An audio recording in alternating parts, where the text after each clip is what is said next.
What's going on, everyone? Welcome back to my channel. On today's video, I'm going to be comparing Motiv's newest asymmetrical solid, the Jackal Legacy, with one of Motiv's greatest bowling balls of all time, also an asymmetrical solid, the Jackal Ghost. These two bowling balls have a ton in common. They're both asymmetrical solids, they're both Jackals, and they both feature the Predator V2 core, which in 15 pounds has an RG of 2.47, a differential of 0.054, and an intermediate differential of 0.015 in 15 pounds. The biggest differences that you're going to see in these bowling balls are the cover stocks. The cover on the Jackal Legacy is the Coercion MXC solid reactive cover that comes out of box at a 2000 grit laser scan sand. And then on the Jackal Ghost, we have the Coercion high friction solid cover that comes out of box at a 3000 grit laser scan sand.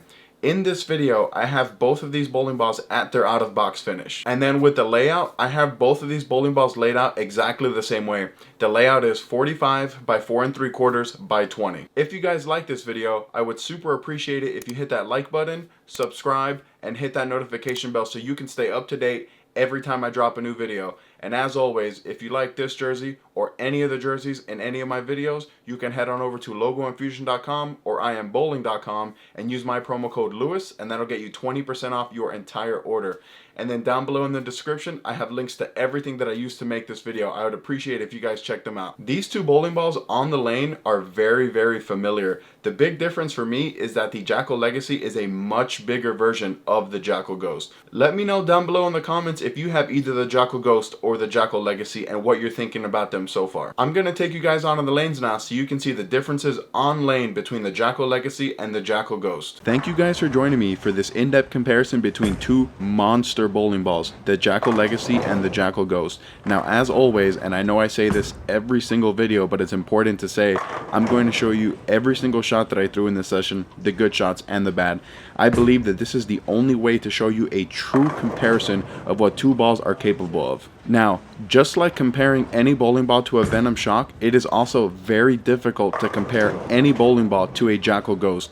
The Jackal Ghost has been in my arsenal for a very, very long time. So doing any comparison directly to a Jackal Ghost is very difficult because the standards or the bar that I have set for the Jackal Ghost is very, very high, and it has always met up to it. So how does this Jackal Legacy compare to an all-time great like the Jackal Ghost? Well, here's the very surprising thing. On the lane, both of these bowling balls, like I said before, are very similar. I see a lot of the same characteristics on this Jackal Legacy like I do on the Jackal Ghost. Now, I am not telling you that the Jackal Legacy is better than the Jackal Ghost or anything like that.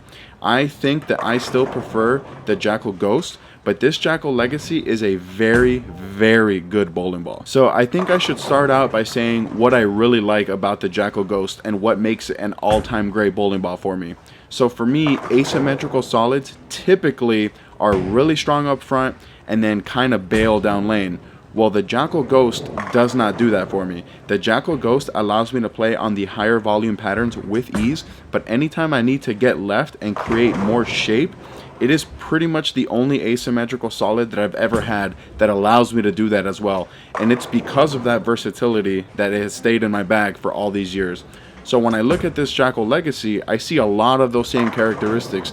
It allows me to play on the higher volume patterns easy, and then if I gotta get left, it does allow me to create some shape.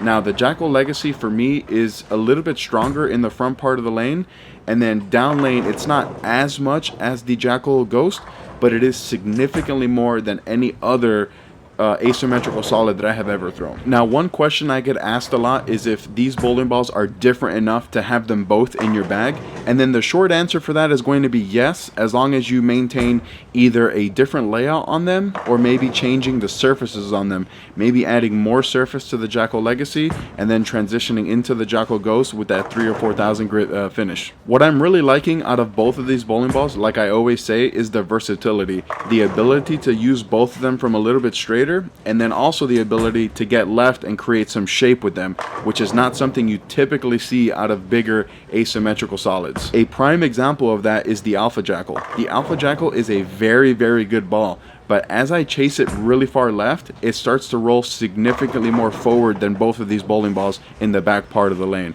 And that's not a bad thing. It's just not as versatile as the Legacy and the Ghost. Now, when it comes time to suggesting which one of these two bowling balls you're going to add into your bag, it can be a little bit difficult just because of how all-time great this Jackal Ghost is. So I really believe that the Jackal Ghost, just like the Venom Shock, is a bowling ball that if you've never had in your bag, you should really consider putting into your bag.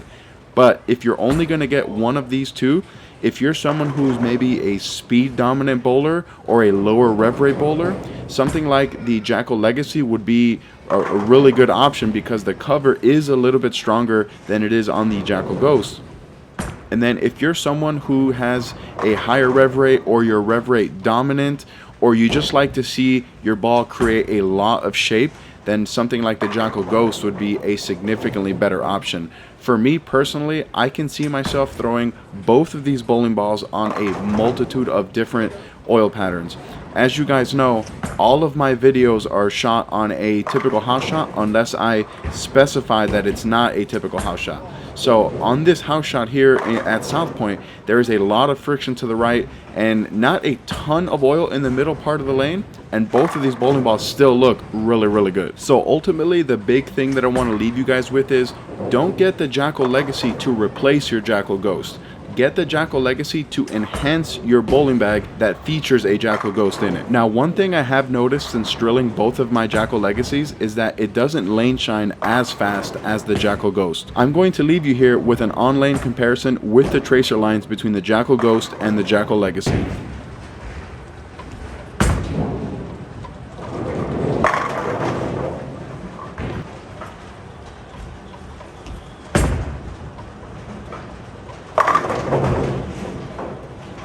Well, there you have it, folks. There's my in-depth comparison between the Jackal Legacy and the Jackal Ghost. Let me know down below in the comments what you thought about this video, and if you want to see more videos like this in the future, click right here to watch one of my other videos. Click right here to subscribe. Till next time, guys.